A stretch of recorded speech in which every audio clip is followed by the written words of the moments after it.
Hola, ¿qué tal? Muy buenas tardes o noches o días, no sabemos a las personas que nos están viendo en este momento. Estamos transmitiendo desde la 35ª Feria Internacional del Libro de Guadalajara y esta es la primera mesa además de la feria que cumple 15 años. Estamos celebrando 15 años de esta serie de reuniones y de charlas a lo largo de todo el mundo, por así decirlo, porque autores y autoras de muchos países nos han acompañado ya para hablar del cuento, para dar a conocer su obra cuentística, y este año no es la excepción. Yo soy Alberto Chimal y quiero presentarles a dos grandes escritoras para comenzar esta mesa y esta celebración. Ellas son Andrea Mejía, colombiana, y Magela Baudouin, de Bolivia. Voy a leer una breve ficha de cada una de ellas y después vamos a escuchar un texto leído de cada una y conversaremos un poco acerca de dichos textos, de su obra cuentística en general y de varios temas que podrán seguir quizá posteriormente. Les recuerdo que como cada año, esta vez tenemos una antología para acompañar el encuentro de cuentistas. Aquellas personas que se encuentren en la Feria del Libro de Guadalajara o cerca podrán conseguir gratuitamente el ejemplar físico. Aquellas personas que no lo estén podrán descargarlo de la página de la FIL, fil.com.mx, simplemente buscando la página correspondiente. Pueden usar como palabras clave encuentro de cuentistas. Y ahora comencemos para poder escuchar a nuestras autoras y después conversar. Empecemos por orden alfabético con Magela Baudouin, escritora boliviana, quien ha sido también periodista y profesora. Es fundadora y coordinadora del programa Creative Writing de la Universidad Privada de Santa Cruz de la Sierra.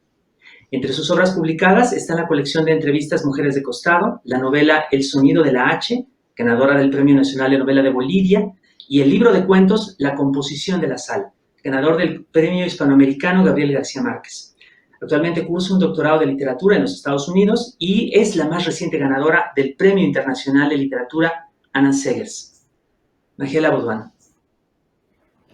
Gracias, Alberto. Qué gusto estar con vos. Gracias a la feria por procurar este encuentro y qué alegría estar contigo, Andrea, hoy conversando y tener esta posibilidad de intercambio. Bueno, yo voy a leer un texto de mi último libro que titula Vendrá la muerte y tendrá tus ojos, y que tiene un epígrafe que dice así: eres la luz, eres la mañana después de la disolución de la noche, de Cesare Pavese. Solo puedes domesticar una bestia de 3 toneladas si rompes su espíritu, le dice el mahut a la mujer que observa la piel albina del animal. Se lo cuenta porque es nueva. Ha llegado como voluntaria al campamento, pero no ha dicho que es fotógrafa ni que viene de Siria, sino de Suecia, su país natal. No quiere preguntas. Ha venido a cuidar a las viejas elefantas. Le han dicho que en su mayoría son hembras, a un lugar ignoto de Tailandia, donde, eso espera, no tratará con personas, sino con los animales. El mahut le dice a la mujer que tiene los mismos ojos de la elefanta. Ella no le devuelve esa mirada insolente que suelen tener las mujeres occidentales. Apenas se da vuelta, sonríe un poco, o tal vez no, y pregunta, ¿puedo? Pero no espera la respuesta del hombre. Tapa con la mano la cuenca vacía de la anciana Jokia. Ese es el nombre del elefante, Jokia. Y le queda un ojo, bueno, pues el otro, el que ella cubre, le ha sido apuñalado por el montador que le rompió la voluntad. Mahut azota el aire con una rama y la elefanta se arrodilla. Para, grita la mujer. Esta vez sí. Los ojos, una emulsión azul, como de vidrio recién fundido, lo hieren. Sorry, tararea el hombre, aunque no parece querer adularla. Tiene el mismo inglés de ilusionista que cultivan todos los que tratan con turistas en Tailandia. Pero ni él pide nada, ni ella tiene algo para dar. La mujer viene de la guerra y de todas las labores ha elegido recoger los excrementos de las elefantas. Otros voluntarios prefieren alimentarlas o bañarlas. A ella no le importa tocar los excrementos con las manos. Ha cargado las vísceras de los niños, ha amortajado cuerpos y realizado operaciones guiada por la maestría salvaje que solo da la desesperación. La mierda, esta mierda, está viva. Cuando no hay nadie observándola, mete las manos en la masa tibia y palpa los irreverentes tallos de las hojas. Las quiebran, ¿ves? Insiste el adiestrador, mostrándole la cabeza de la elefanta. Jokia ha realizado muchos trabajos, según relató su último dueño, al tiempo de darla en venta. Fue primero que madera, hizo trekking con turistas y terminó como mendiga en Bangkok. La hallaron flaca, como una garza, tumbada sobre su lado izquierdo en un botadero de basura. La mujer mete los dedos en la profunda cavidad de la cabeza. Les apuñalan la frente, tras las orejas y cerca de los ojos con el ancus. Es un pico que sirve para perforarles el cuero. Se adelanta el mahut a responder. Separan a la cría de la madre, mejor si es hembra, la encierran durante varios días en un espacio tan ajustado que solo puede permanecer de pie, sin comida, sin agua e incluso sin dormir. Y luego viene el arte perverso del ancus, enlazado a la destreza que se quiere enseñar. Levantar grandes cargas, hacer malabares, patear la pelota de fútbol, transportar personas. Solo el montador sabe cuándo le ha roto el alma a la bestia. Lo siente. Jokia es la más vieja del campamento. Cuando trabajaba en la explotación forestal sufrió un aborto. Cargaba toneladas de troncos, explica el hombre. El feto rodó por una colina y Jokia intentó regresar a buscarlo, pero su no la dejó. A partir de ese momento, la elefanta se negó a trabajar, sin saber que la desobediencia es deshonra para un montador y que lo único capaz de satisfacerla, en esos casos, es la disciplinada ira del ancus. Le vació el ojo a puñaladas. El mamut le da de comer unas hojas de tamarindo a Jokia. Tiene tus ojos, le dice de nuevo. Ella responde con desdén. Quiere decir que todos los elefantes de la India, de Tailandia, de el Asia, son animales derrotados. Que ustedes aman animales quebrados. El mahut se molesta. La mujer piensa en Hamza, en la última vez que lo vio, y no alcanzó a decirle que la iban a evacuar por la reciente explosión del centro de prensa. Ella misma no sabía entonces que la sacarían esa misma tarde. Él arrastraba un cadáver por los brazos para limpiarlo y luego darle sepultura. A eso se había reducido su lucha, a sepultar. De algún modo, que hoy le haría tanto recordar, el humilde refrescos de Hamza se había convertido en unidad de rescate del barrio y la unidad de rescate en una morgue donde la única labor libertaria posible consistía en adecentar los cuerpos y darles una tumba digna. Ella también se había transformado en medio de aquel holocausto, de fotógrafa en enfermera, de enfermera en sepulturera, de sepulturera en amante, de amante otra vez en fotógrafa. Comenzó recorriendo con lugares vetados para los periodistas internacionales, a la casa de las verdaderas fotografías del horror, y terminó siguiéndolo en su carrera hacia la muerte. De la muerte solo puede salvarte la muerte misma, repite una y otra vez en esa primera mañana húmeda y circular en Tailandia. Esa había sido la diferencia insalvable entre ambos, que él había perdido cualquier apego a la vida y en cambio ella todavía tenía la coartada que le proporcionaba la imaginación. ¿Podría llamarse a eso esperanza? Vamos, ven conmigo, escapemos. En un temblor antiguo, el cielo aún que hay en nosotros. El agua estalla sobre la piel cuarteada de Jokia. Este mapa dérmico es un testimonio del hombre en la tierra, dice la mujer en voz baja. Cada cicatriz hecha con saña, cada mutilación, cada quemadura. Tu cuerpo, un pedazo de tierra al sol, añade. El mahut lava el cuero de Jokia y anima a la mujer a que la toque detrás de las orejas, o en la panza, o en las axilas si quiere tocar su corazón, o lo que le queda de él. La mujer palpa la piel en esos lugares. Es delgada y suave, como si fuera nueva, tan el resto del cuerpo que parece una goma de borrar gruesa y áspera. ¿Es posible sentir algo debajo de esta corteza? Le pregunta y palmea el lomo. El Mahut responde, sienten hasta las moscas. Hamza era igual. Tenía la piel de los pies muerta y ennegrecida, inmune al frío, en aquellas chanclas de goma negra, siempre cubiertas de polvo, pero al mismo tiempo tenía un oído fino para el más mínimo gemido humano. Ni el hambre ni el sueño interrumpían la búsqueda de lugares seguros en donde cavar tumbas. Iba convirtiendo parques públicos, terrenos baldíos y jardines privados en camposantos. Pero antes de enterrarlos, los cuerpos eran cuidadosamente limpiados por él y una tropa de niños y jóvenes que iban mermando con el avance de los bombardeos. La mujer había ayudado a construir camillas con las cajas de refrescos y las puertas derribadas por las explosiones. Allí también había ayudado a amortajar los despojos humanos. En esos días, en los días peores, más de 20 cuerpos eran apilados unos sobre otros para ser limpiados, reparados, envueltos en la pequeña casa de Hamza, y ni el estruendo de los nuevos bombardeos suspendían aquel rito de cortesía final. Jokia no tiene manchas blancas como las elefantas viejas, nota la mujer. Es albina de nacimiento. Su blancura sagrada no la salvó del payán, sin embargo. Tal vez si hubiera sido macho, dice, pero era una hembra noble para el dolor. Noble como solo pueden ser las hembras, añade el montador. El payán es la ceremonia de quiebre. Algunas elefantas son más dóciles y se entregan a la esclavitud. Jokia no. Ella había resistido con furia. Se notaba en las marcas de la piel, en su trompa. Seguramente había tratado de comérsela muchas veces para suicidarse, como suelen hacer algunos elefantes, dice el Mahut, que presienten en el suicidio un estado diferente al sufrimiento.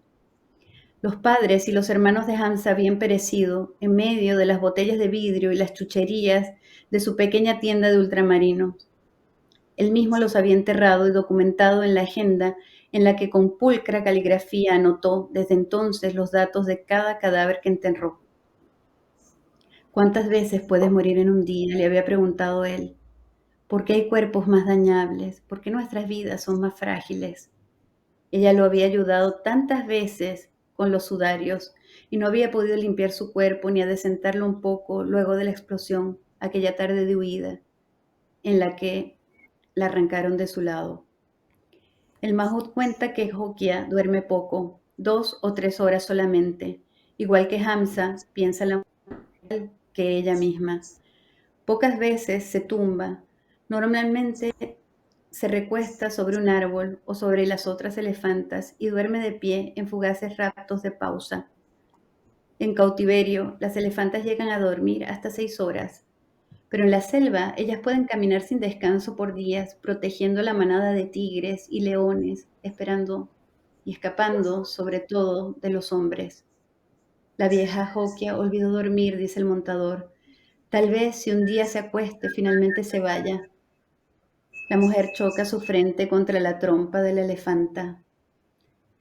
Ya llegarán otros días, otras voces, otros despertares y los pájaros lo sabrán, recita, como si se tratara de una poesía, acariciando a Jokia en su ojo ciego. Ha caído la noche y la oscuridad se ilumina con la luz muerta de las estrellas, porque no hay luna, sino monos, ranas, grillos. El Mahut la escucha y le dice por tercera vez que tiene los ojos de la elefanta. Sí, azules, responde ella. No, tristes, la corrige el montador. Gracias. Muchas gracias a ti, Ángela, por la lectura. Vamos a conversar sobre eso, pero antes vamos con nuestra siguiente invitada, que es Andrea Mejía, escritora colombiana, quien estudió literatura en la Universidad de los Andes y se doctoró en filosofía en la Universidad Nacional de Colombia. Ella ha sido profesora de los departamentos de Ciencia Política y de Filosofía de la Universidad de los Andes y profesora invitada en la Universidad Nacional Autónoma de México. Es columnista de la revista Arcadia. Entre sus obras publicadas se encuentra el libro de cuentos La naturaleza seguía propagándose en la oscuridad y la novela La carretera será un final terrible. Pronto aparecerá su siguiente novela, Antes de que el mar cierre los caminos. Andrea Mejía. Gracias, Alberto, y gracias, Magela, por tu compañía y por la lectura, también a la feria, por la invitación.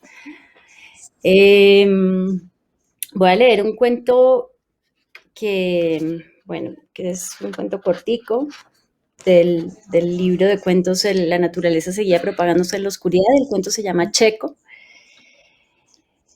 Dice: mi mamá, mis 2 hermanas y yo caminábamos bordeando el cráter de un volcán. Mi padre debía estar cerca, pero yo lo había perdido de vista. Una lengua de niebla subía desde la explanada y ocultaba la falda de la montaña. Solo dejaba descubierto el filo delgado al borde del cráter por el que apenas podíamos andar. Mi mamá agarraba a mis 2 hermanas de la mano por miedo a que se las llevara el viento, a que rodaran por uno de los 2 costados del despeñadero, donde las rocas sueltas parecían también dispuestas a rodar, aunque las rocas se quedaban quietas, como incrustadas en la arena verdosa. Mis hermanas tenían en cambio una manera muy distinta de mantenerse atadas al paisaje. Se movían dando pasos pequeños para resistir la embestida del viento. Hacia el cráter la tierra bajaba ondulante con tonos rojos y amarillos. En su centro se formaba un valle de ceniza, cercado por regiones cuarteadas de grava de distintos colores. Más arriba del volcán, sobre el cielo, se erguían peñascos altos y erosionados que la niebla no alcanzaba a cubrir. Ni mis hermanas ni yo estábamos vestidas para un viento y una niebla de esas magnitudes. Sobre nuestras sudaderas cada una llevaba un saco tejido de lana que nos quedaba pequeño, botas de caucho de colores brillantes, plateadas las mías, azul metálico las de ellas. El viento envolvía la cara de mi hermana con mechones de pelo que su balaca no alcanzaba a retener. Yo tenía una cola de caballo ya casi deshecha. Ningún tipo de vegetación crecía sobre las rocas. El cráter se cubría por momentos, pero la niebla blanca pronto volvía a desplazarse y dejaba al descubierto la oquedad gris y vacía. No me daba vértigo mirar hacia el centro del cráter, pero en cambio mirar hacia atrás me parecía aterrador, como si la niebla nos estuviera persiguiendo y fuera a tragarnos con su extensión informe.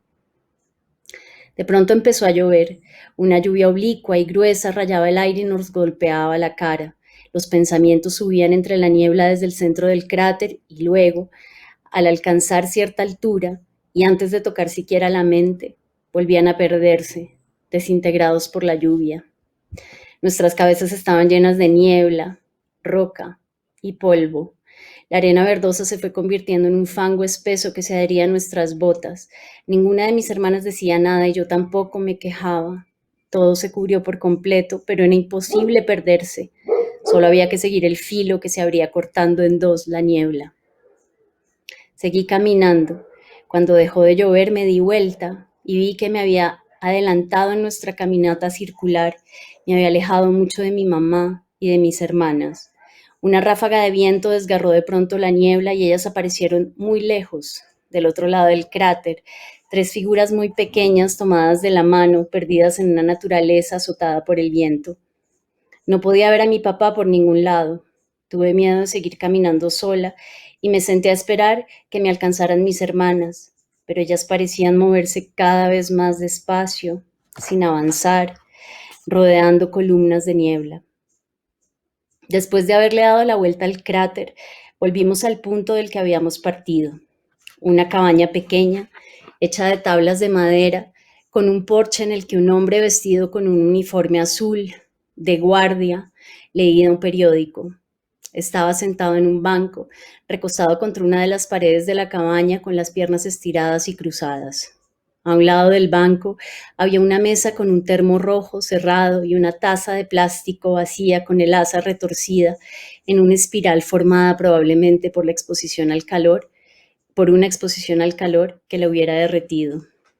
Bajo la mesa se apilaba una rume de leños. Cerca de la cabaña, un aviso de madera con letras amarillas y clavado en la tierra decía «Cráter principal».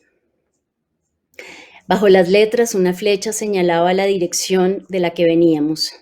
La flecha parecía señalar un lugar vacío donde todo lo que entraba se perdía en la niebla.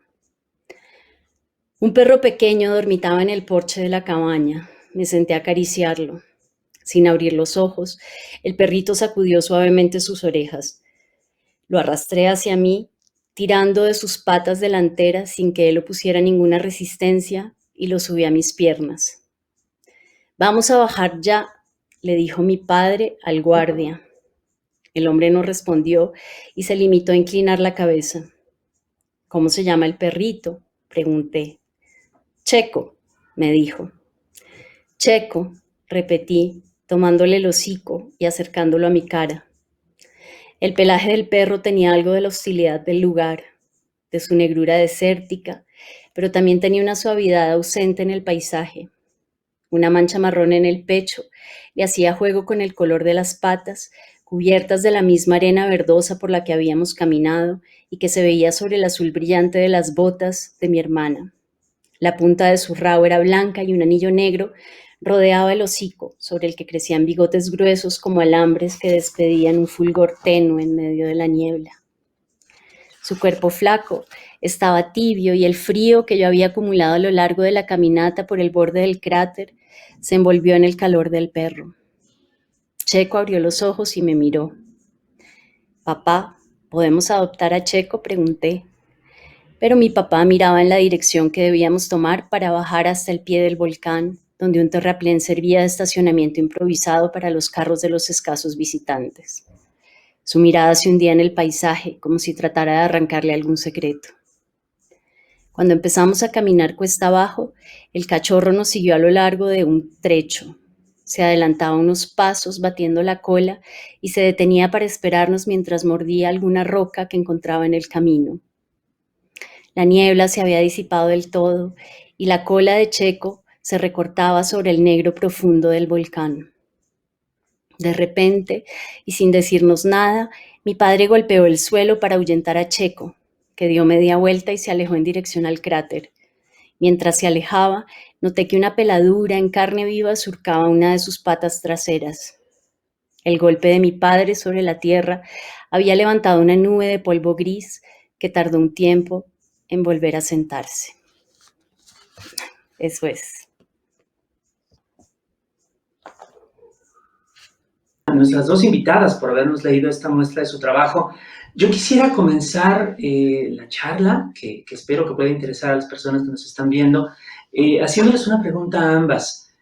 A lo largo de estos 15 años del Encuentro Internacional de Cuentistas, hemos podido ver entre las diversas autoras, autores invitados, cómo van cambiando, digamos, ciertas tendencias, ciertos gustos del cuento hispanoamericano, del cuento mundial, incluso con los años, cómo cambian ciertas predilecciones, ciertas apetencias de quien está escribiendo. En este caso, por ejemplo, me llama la atención que por azar del destino, tenemos dos cuentos en los cuales, entre otras semejanzas que creo ver, hay algo muy peculiar, muy interesante con los finales. Estos cuentos son cuentos contados de una manera, digamos, muy directa, muy cercana a la perspectiva de los personajes que los están viviendo. Y además cuentos en los que el final no es un cambio tremendo, no es un acontecimiento climático como aquellos que se imaginaba Edgar Allan Poe o alguno de aquellos antiguos maestros de la cuentística, sino al contrario, tal vez finales que apuntan más como hacia una revelación que uno como lector o como escucha en este caso puede llegar a hacer a partir de lo que se está tratando, ¿no? Textos que más que tratar de golpearnos y de bloquearnos, como habría dicho también otro maestro, Julio Cortázar, nos van atrayendo, pues, y nos van incitando como hacia algo, alguna especie de revelación. ¿Qué nos podrían ustedes decir al respecto? Sí, es interesante que eso que me estaba pensando que a mí me interesa más en el cuento eso que tiene la potencia de ocurrir que lo que ocurre, ¿no? Es decir, eso que podría pasar que lo que finalmente acontece. Es como si yo decidiera quedarme 2 pasos antes, ¿no? Porque lo que me interesa en el cuento es el torcimiento de los personajes, ese devenir que ocurre en la construcción del personaje y que a veces es un movimiento mínimo, ¿no? Es una conexión, es apenas un gesto, pero que es capaz de abrir una grieta hacia la profundidad o hacia la psique del personaje, entre otras cosas, porque lo que más me gusta de un cuento es esta potencia paradójica que tiene de permitirnos ocultar bien adentro, aunque su trayecto es corto, ¿no? Es como estos tangos de Piazzolla, ¿no? Que producen en ese bandoneón, que al final es un fuelle corto, un sonido hondo y profundo que es capaz de contarte muchas cosas. Y me parece que esa es la magia de un cuento y que en mi caso tiene una exploración hacia esa torsión. Entonces me interesan los personajes, la construcción de esos personajes, a veces en anécdotas mínimas, porque también esa es otra cosa que me parece importante en el cuento, ¿no? Que es una apuesta por el lenguaje, ¿no? A veces no es importante siquiera, pienso, la anécdota como el cómo está relatada, ¿no? Cómo es tejida esa anécdota para finalmente establecer un diálogo con el autor. Y me parece que el lector de cuentos se relaciona con estos textos cortos de otro modo que con la novela, ¿no? Está dispuesto a jugar y está dispuesto a dialogar. Y creo que allí la apuesta de ese diálogo también es algo que me interesa, ¿no? No me interesa el artilugio, ¿no? La sorpresa final. Me interesa otro tipo de búsqueda y en esa búsqueda me parece que la invocación al lector es fundamental, ¿no? Él tiene que jugarse en el silencio y por eso también creo que los cuentos tienen mucho que hacer con la poesía, ¿no? Que también es un género que trabaja en el afuera, que es eso que construye quien la está leyendo y quien es capaz de aportar eso otro a través de la imaginación. Entonces, bueno, creo que para comenzar, no sé qué decís, Andrea, vos. No, Que por cierto, estoy me con... encantó tu texto, que digo, pensé, eh, fíjate, 2 cuentos que hablan de animales al mismo tiempo, ¿no? Lo pensé Como si nos también, ¿no? hubiera... Ahora podemos hablar como de la aparición de los animales, que bueno, es algo que a mí me ha sucedido como sin pensarlo, se ha vuelto como recurrente en mis cuentos. Pero estoy de acuerdo con lo que dice Mayela, el cuento, y también como para volver a la pregunta de Alberto, creo que en un cuento la intensidad se sostiene y no hay como un desarrollo en el que hay una cúspide y un final como que concluyente, como muy explícito también, donde todo queda agotado, sino como decía Magela, eh, todo sugerido, como el poder de un cuento está en su capacidad sugestiva. Creo que eso también lo permite la brevedad, porque la brevedad es como un regalo, pues puede ser un regalo envenenado para el que escribe, porque es breve, tiene que ser, no soporta como un error, tiene que ser mucho más perfecto que un texto extenso, pero la brevedad es un regalo porque permite como esa capacidad de sugerir, más que de hacer explícito, más que discurrir. Para mí el cuento, la mejor imagen que se me ocurre es la de un relámpago que ilumina de una sola vez una gran extensión y la ilumina como simultáneamente. Eso es el principio, el discurrir y el final del cuento están como, se pueden agarrar en una sola mirada por esa capacidad de retención de la energía y de la concentración que permite y que obliga también la brevedad. Y estoy completamente de acuerdo también que pensé que era una intuición que yo tenía muy, muy rara, pero la he tenido de manera cada vez más clara, y es la cercanía del cuento con la poesía, que Mayela estaba ahorita también rescatando. Me parece que claramente el cuento no es una novela larga, perdón, una novela corta, pero si tuviera que decir algo en ese sentido, diría más bien que es un poema largo, que la cercanía entre la poesía y el cuento es mucho más, em, es palpable que lo que habíamos, o lo que al menos yo había pensado de manera consciente. Y eso estoy totalmente de acuerdo, es por la relación tan intensa que se da en un cuento con el lenguaje. Sí, totalmente. Muchas gracias. Y sí, yo también estoy totalmente de acuerdo con ustedes. Me gustó mucho esa imagen que decía Magela del torcimiento, ¿no?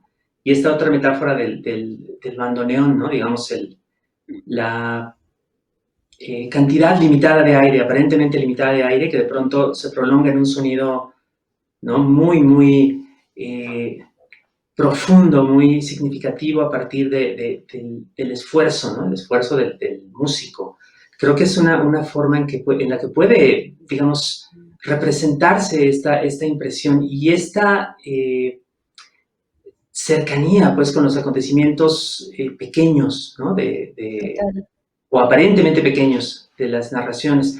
Ahora, retomando lo que decía Andrea, que es también muy importante, los animales, ¿no? Los animales como presencia en el mundo, los animales como vehículo de estos reconocimientos o estos descubrimientos que por lo menos, si no los personajes mismos, nosotros podemos hacer respecto del mundo de los personajes.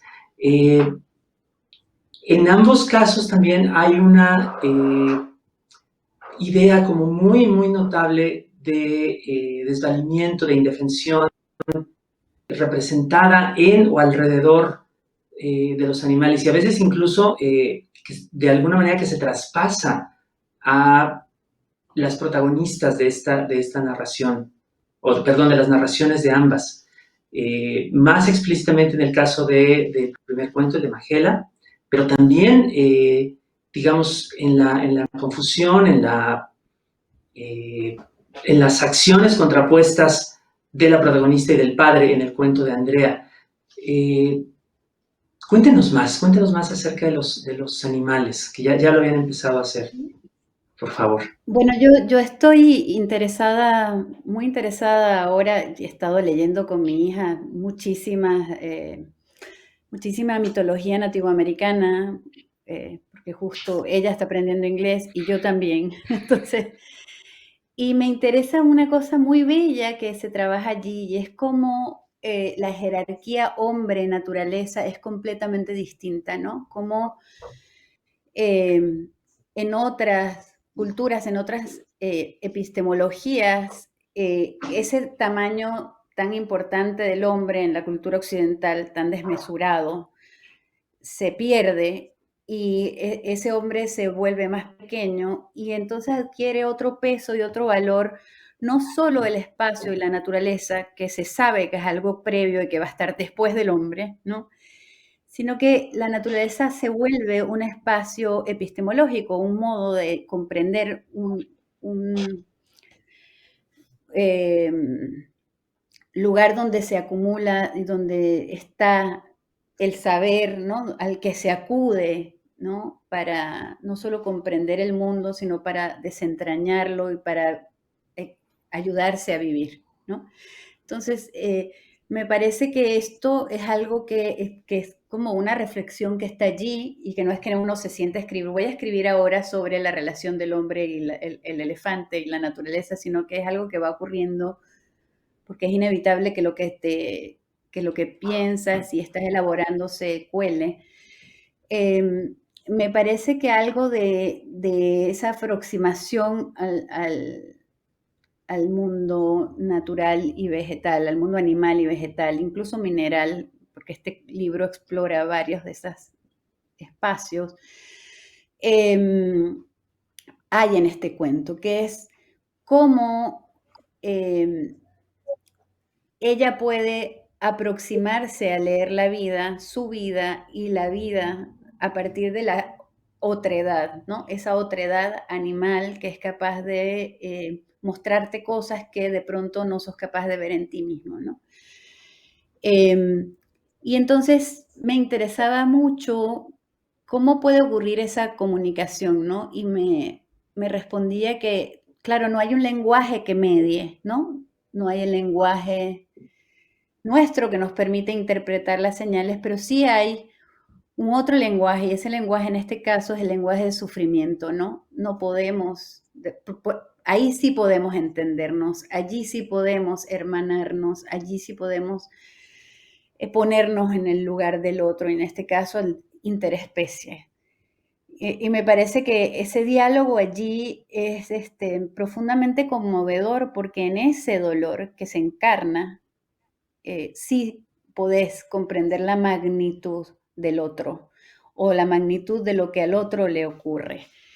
Digamos que esa era parte de mi indagación en este cuento, que por otra parte también tiene que ver con lo que nos ocurre a los escritores con lo que leemos, ¿no? Con la lectura como espacio productivo, ¿no?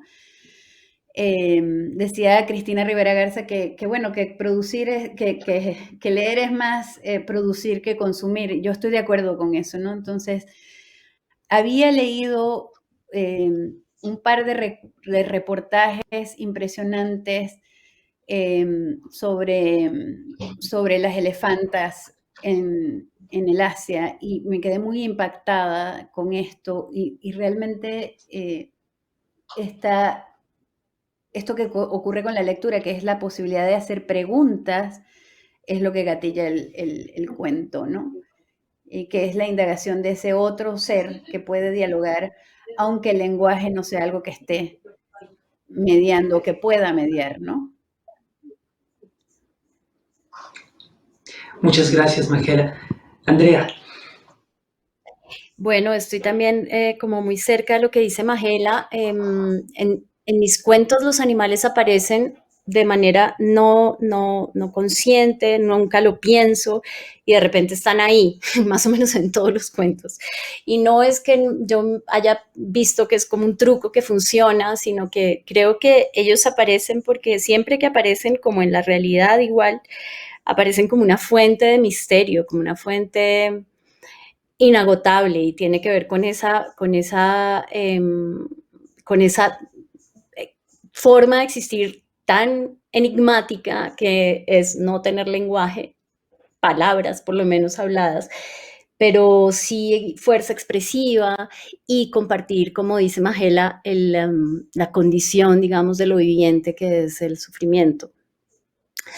Y como otras emociones que los animales pueden transmitir, pueden comunicar, pueden también sostener. A veces también en los cuentos las relaciones humanas están rotas, no, son como algo no está como fluyendo y corriendo en ellas, y de repente un animal sostiene ese dolor o sostiene la soledad o sostiene como la incomprensión, el aislamiento en el que está la narradora o el narrador. Entonces eso me parece que es como una fuerza que tienen los animales en general en nuestra vida también. Son como presencias llenas de belleza, de augurios, de misterio, repito. Eso me parece como la cualidad más imponente de los animales, con esa forma de aparecer que tienen tan verdadera, tan sin esperar ningún juicio, ningún premio, ningún castigo. Ellos son simplemente, y eso lo comparten un poco como con la naturaleza en general, no solo el mundo de lo animal, sino también pues, de lo vivo a gran escala, como la naturaleza es una fuente inagotable de misterio. Yo creo que ella está permeando todo el tiempo lo que, pues no sé qué seríamos sin ella, no sé qué seríamos sin la naturaleza, no sé de qué escribiríamos, ni cómo serían nuestras vidas. Y no se necesita estar en la selva o en el campo, en la ciudad aquí está el cielo, los árboles, el viento. Entonces, bueno, yo creo que esa es un poco como la intuición que está ahí detrás. Muchas gracias. Algo que quiero preguntarles ahora a partir de lo que nos están diciendo, creo que en estos últimos años ha habido una serie de cambios en literatura, en todas partes, también en la literatura en habla castellana, porque se han abierto paso diferentes ideas, diferentes posturas que creo que sí marcan una diferencia bastante importante con lo que se discutía o lo que se podría haber discutido en reuniones como la que tenemos en este momento hace no solo 50, 40 años, sino hace 10. Hace 10 años podría haber sido muy diferente la conversación que tendríamos en este momento. Habría habido quizá menos tiempo dedicado a estas cuestiones, no tanto de técnica literaria, sino de temática como el asunto de los animales, nuestra relación con la naturaleza, nuestra relación también a partir no solo de la presencia de la naturaleza en nuestra vida, sino de aquello que le hacemos a la naturaleza, ¿no? Por decir un ejemplo, ¿no? Esta es la época en la cual se ha propagado el término capitaloceno para hablar de la devastación que los seres humanos realizamos constantemente a la hora de explotar los recursos naturales. Y de la misma forma también hay otros conceptos que se abren paso, digamos, que muestran un cambio de opinión. Y uno de los más importantes, por supuesto, es el de una atención renovada al trabajo y a la dignidad de las mujeres. Esta es una época en la cual,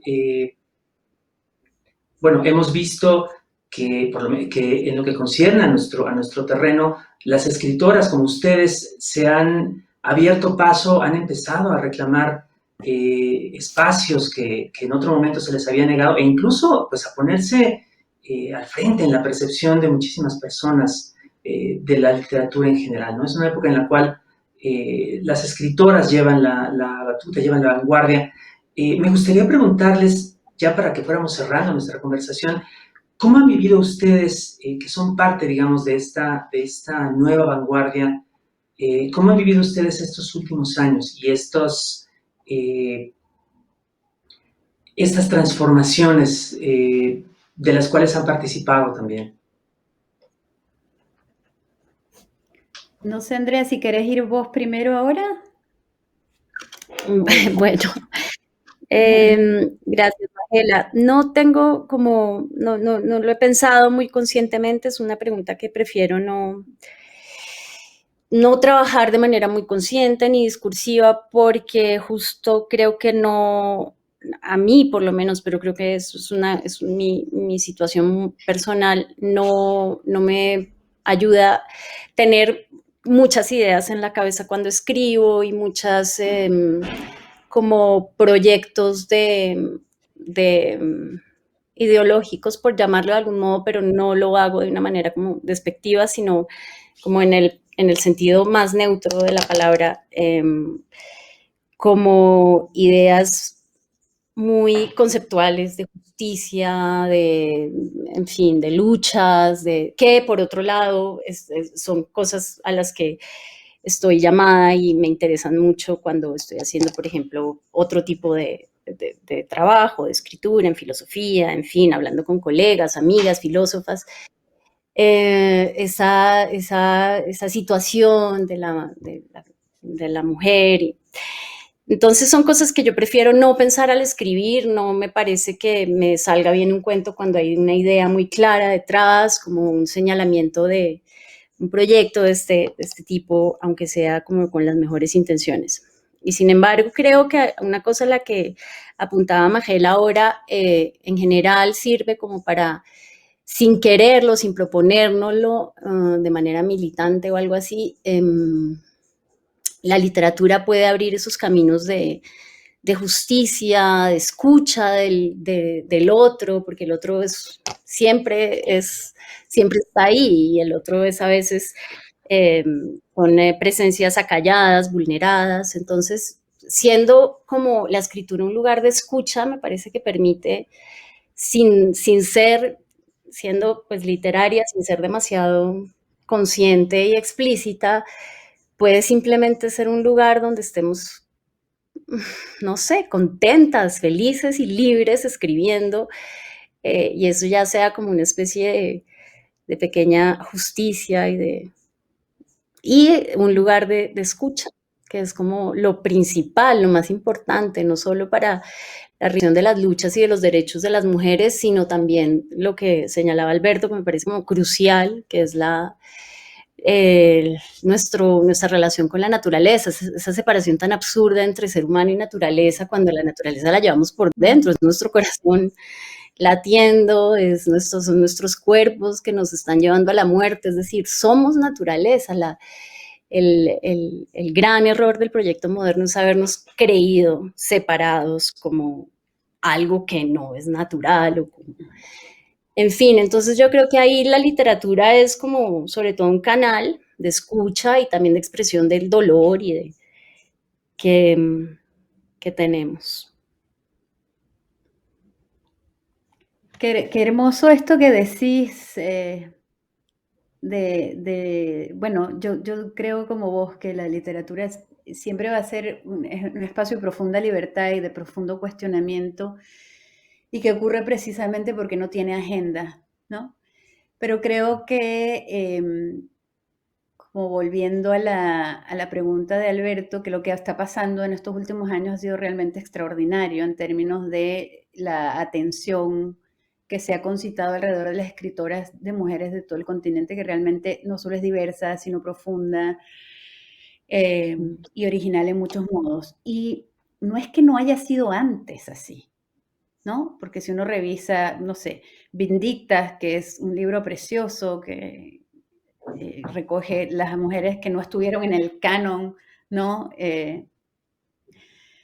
Durante el siglo XX, ya muestra que hay unas búsquedas impresionantes, solo que claro, los circuitos editoriales no daban cabida a eso, y creo que si algo ha cambiado en ese sentido es que el feminismo ha visibilizado, ha permitido que con una fuerza abrumadora y extraordinaria, el sistema editorial de vuelta y diga, ah, sí, esto es importante, esto está en la agenda, esto hay que leerlo. Y yo aplaudo porque obviamente estamos siendo parte de esa revolución y ese cambio, pero ojo, no es que no había, ¿no? Es decir, la vanguardia boliviana está constituida básicamente por mujeres, ¿no? Y esto que el gótico, ¿no? Pienso en una escritora como María Virginia Stensor o como Giovanna Rivero, ¿no? Que vienen trabajando estos temas hace mucho tiempo y mucho antes de que, digamos, el sistema editorial diga esto es lo que hay que leer, ¿no? Entonces, me parece que el feminismo y la impresionante, importantísima y relevante lucha que se ha llevado a cabo y que se está llevando a cabo ha hecho que pongamos más atención en lo que se está escribiendo, pero ojo que siempre estuvo ahí, ¿no? Y que entonces también nos obliga a mirar con atención lo que ha pasado antes, para entender mejor esto, ¿no? De dónde venimos y cómo es que eso se está dando, porque no es generación espontánea, ¿no? Yo diría que esta escritura es una muchedumbre de muchos, ¿no? Como Sherezade, ¿no? Que es capaz de contener todos los nombres en sí misma, todos los hombres en sí misma, porque es capaz de contar todas las historias. Bueno, pues este momento está lleno de voces previas que vale la pena también honrar en esa revisión. Muy bien, muchísimas gracias. Con eso se nos está terminando el tiempo, desgraciadamente, pero quiero agradecer una vez más a Andrea Mejía y Mariela Boudouin por su presencia en esta sesión virtual con la que abrimos el Encuentro Internacional de Cuentistas de la Feria Internacional del Libro de Guadalajara en su 15 aniversario. Para las personas que estén en o cerca de la Feria del Libro en estos momentos, durante su celebración, recuerden que podrán encontrar muestras, por lo menos, de la obra, algunos de los libros de las autoras, y podrán además participar en las sesiones presenciales del encuentro que se llevarán a cabo en la última semana de la feria. Y además, recuerden, pueden descargar la antología de este año del Encuentro de Cuentistas desde la página fil.com.mx. la pueden encontrar muy fácilmente. Una vez más, muchas gracias. Yo soy Alberto Chimal y nos vemos por aquí en el encuentro y en las pantallas. Hasta la próxima. Gracias. Gracias. Chao, Magela. Gracias, Alberto. Chao.